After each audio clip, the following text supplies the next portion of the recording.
ನಿಮ್ಮ ಜೀವನದ ಮೇಲೆ ಎಂದಿಗೂ ಕೋಪಗೊಳ್ಳಬೇಡಿ, ಏಕೆಂದರೆ ನಿಮ್ಮಂತೆಯೇ ಜೀವನವನ್ನು ನಡೆಸುವ ಕನಸು ಕಾಣುವ ಅನೇಕ ಜನರಿದ್ದಾರೆ. ಯಾವುದೇ ವಿಫಲ ವ್ಯಕ್ತಿಯನ್ನು ಅವನು ಏಕೆ ಯಶಸ್ವಿಯಾಗಲಿಲ್ಲ ಎಂದು ಕೇಳಿ, ಅವನು ತನ್ನ ದುರದೃಷ್ಟ, ನನಗೆ ಸಮಯವಿರಲಿಲ್ಲ ಎಂಬಂತಹ 2 ಕಾರಣಗಳನ್ನು ನೀಡುತ್ತಾನೆ.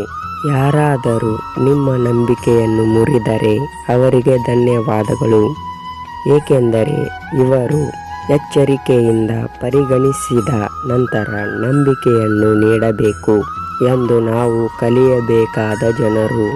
ಸಮಸ್ಯೆ ಪರಿಹಾರವಾದರೆ ಹಗುರವಾದ ನೆನಪುಗಳನ್ನು ಹೇಳಬೇಡಿ. ನಿಮ್ಮನ್ನು ಪ್ರೀತಿಸುವ ವ್ಯಕ್ತಿಯು ನಿಮ್ಮನ್ನು ತೊಂದರೆಗೊಳಿಸುವುದನ್ನು ನಿಲ್ಲಿಸಿದಾಗ ನೀವು ಅವನಿಗೆ ಕೋಪಗೊಳ್ಳುವ ಹಕ್ಕನ್ನು ನೀಡಿದ್ದೀರಿ ಎಂದು ಅರ್ಥ ಮಾಡಿಕೊಳ್ಳಿ.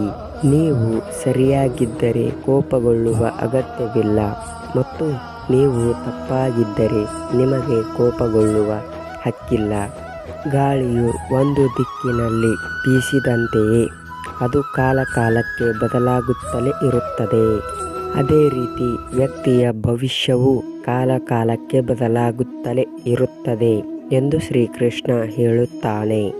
ಆದ್ದರಿಂದ ಸಮಯಗಳು ಕೆಟ್ಟದಾಗಿದ್ದರೆ ಚಿಂತಿಸಬೇಡಿ, ಸರಿಯಾದ ಸಮಯ ಬರುವವರೆಗೆ ಕಾಯಿರಿ, ಏಕೆಂದರೆ ಸಮಯ ಖಂಡಿತವಾಗಿಯೂ ಬದಲಾಗುತ್ತದೆ. ನೆನಪಿಡಿ, ಕೆಟ್ಟ ಜನರು ಅರ್ಥ ಮಾಡಿಕೊಳ್ಳುತ್ತಿದ್ದರೆ ಮತ್ತು ಅರ್ಥ ಮಾಡಿಕೊಳ್ಳುವ ಮೂಲಕ ಸುಧಾರಿಸಿದ್ದರೆ ಕೊಳಲು ವಾದಕ ಎಂದಿಗೂ ಮಹಾಭಾರತವನ್ನು ಹೋರಾಡುತ್ತಿರಲಿಲ್ಲ. ಸಂಬಂಧಗಳು ಹಣದಿಂದ ಮಾತ್ರ ರೂಪುಗೊಳ್ಳುತ್ತವೆಯೇ ಹೊರತು ಜನರೊಂದಿಗೆ ಅಲ್ಲ. ಆದ್ದರಿಂದ ಅವನು ತನ್ನನ್ನು ತಾನು ಸುಧಾರಿಸಿಕೊಳ್ಳುವುದರಲ್ಲಿಯೇ ತನ್ನ ಸಮಯವನ್ನು ಕಳೆಯುತ್ತಿದ್ದನು. ಇತರರಿಗೆ ಒಳ್ಳೆಯದನ್ನು ಮಾಡುವ ವ್ಯಕ್ತಿಯು ಯಾವಾಗಲೂ ತೊಂದರೆಗಳನ್ನು ಎದುರಿಸಬೇಕಾಗುತ್ತದೆ, ಏಕೆಂದರೆ ಯಾವಾಗಲೂ ಹಣ್ಣುಗಳನ್ನು ನೀಡುವ ಮರವು ಕಲ್ಲುಗಳಿಂದ ಹೊಡೆಯಲ್ಪಡುತ್ತದೆ.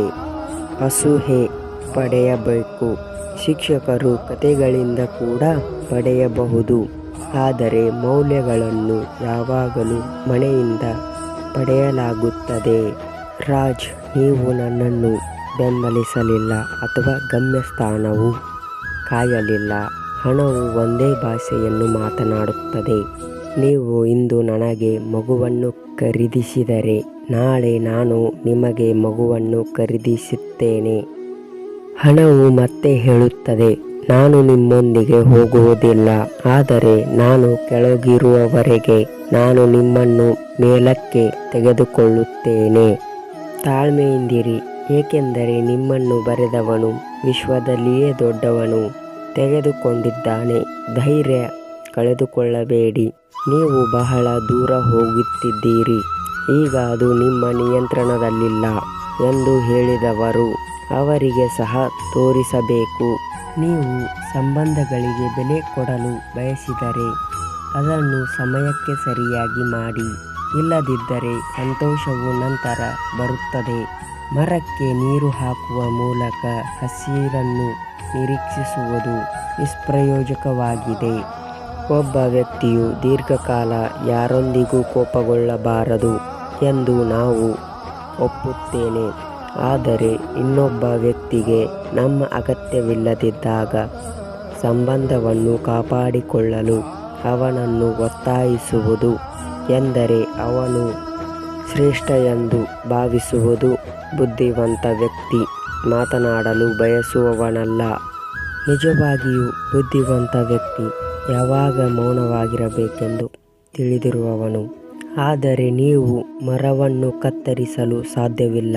ಕೊಡಲಿ ಬಲವಾಗಿರುತ್ತದೆ, ಆದರೆ ನೀವು ಕೂದಲನ್ನು ಕತ್ತರಿಸಲು ಸಾಧ್ಯವಿಲ್ಲ.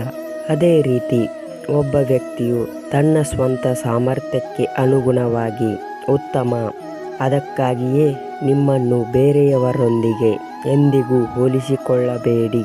ಯಾವುದೇ ದುಃಖವಿಲ್ಲ, ಆದರೆ ಹೆಚ್ಚಿನ ನೋವು ಬರುವುದು. ದುಃಖವಾದಾಗ ಮಾತ್ರ